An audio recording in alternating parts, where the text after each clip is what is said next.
Viešpatie, tu buvai mums prieglauda per kartų kartas. Anksčiau negu buvo sutverti kalnai, žemė ir pasaulis, tu, Dieve, esi nuo amžių ir per amžius. Tu grąžini žmonės į dulkes ir sakai, sugrįžkite žmonių vaikai. Juk 1000 metų tavo akise yra kaip vakarykštė diena, kuri praėjo kaip sargybos laikas naktį.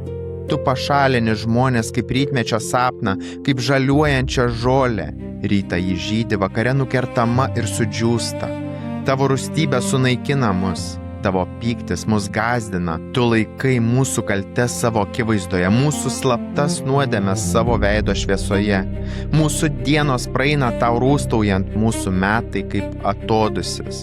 Mūsų metų skaičius yra 70, o stipresniųjų 80. Dauguma jų praeina varge ir kančiuose, jie greitai praeina ir mes išnykstame.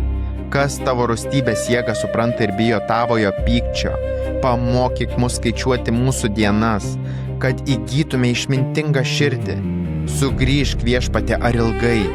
Būk gailestingas savo tarnams, gaivink mus nuo ryto savo gailestingumu, kad džiaugsmas ir linksmumas mus lydėtų visą amžių.